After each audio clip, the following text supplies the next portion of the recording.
Today on Outside the Box Reviews, we're taking a look at the Kenner, the real Ghostbusters Ghost Trap. And this is one of the old pieces that I have from when I was a kid, and I thought with the passing of Harold Ramis recently, this was a fitting review to actually finally get to, since it is the only Ghostbusters item I actually have. The real Ghostbusters line was a line of Ghostbusters themed action figures and accessories. Came out from Kenner, and I believe the mid to late 80s. I probably got this sometime in the early 90s, I'm sure. Kenner did kind of keep a lot of their stuff on the shelves for quite a while. And they weren't directly based off the movie, they were more tied into the animated TV show, but still retain a lot of that cool Ghostbusters look to them.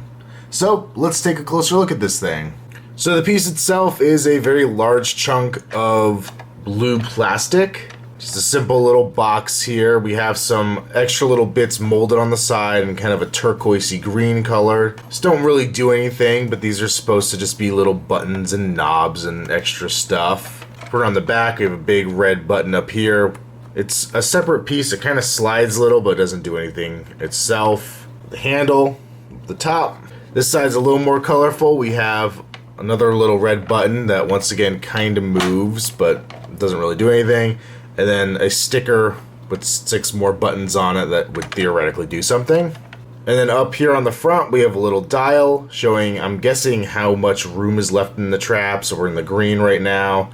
I assume when you get in the red, you have too many ghosts in the trap or something to that effect.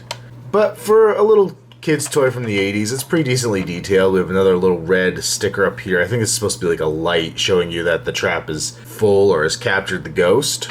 Here on the bottom, we don't have much detailing, but we do have 4 little wheels, so they roll. So you would get it out on your carpet and you would roll it forward to whatever ghost you were trying to capture. And then the coolest little part here is there's a little notch up here in the front you could pull out, so you could actually wear it on your belt, which I think is a really nice touch. They did a lot of Ghostbusters roleplay accessories with this line. They had the goggles, the PKE meter, the backpack, proton pack, neutrino wand. So really you could totally deck yourself out in total Ghostbusters gear, and you could just carry this around with you, which I think is really neat. Up at the top you see the Trapdoors. They are black and white. I believe this is actually supposed to be a glow-in-the-dark plastic, but mine doesn't really glow anymore.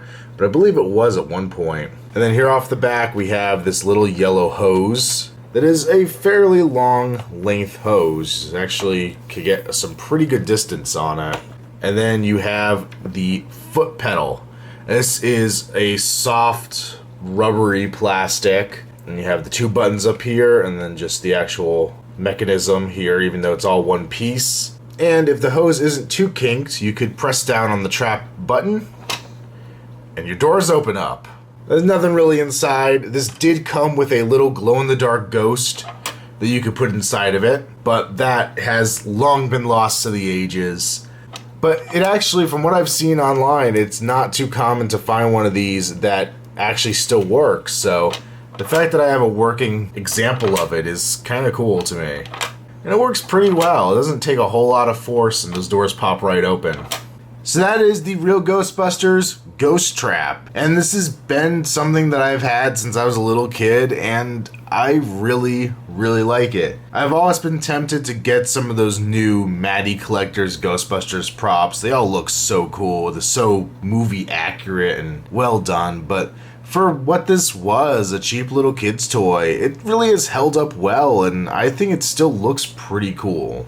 They didn't make it uber small or really gimmicky or anything like that. It does what it does in the movie. It rolls across the floor, opens up, and clips onto your belt. It really can't ask for a whole lot more than that. Maybe some lights and sound, but really, it is what it is, and I really like this piece. Now, it's hard to actually recommend something like this because from what I've seen, they're not the easiest to find in complete working order, and if you do find them, they can actually carry a fairly hefty price tag. But if you ever do come across one at a garage sale or something like that, definitely take a look at it, check it out. I think it could be kind of a fun little addition to somebody's collection. Make sure you check me out on Instagram, username Outside the Box Reviews. Also check me out on Facebook, link below as always. And until next time, been another Outside the Box review, where I ain't afraid of no ghosts.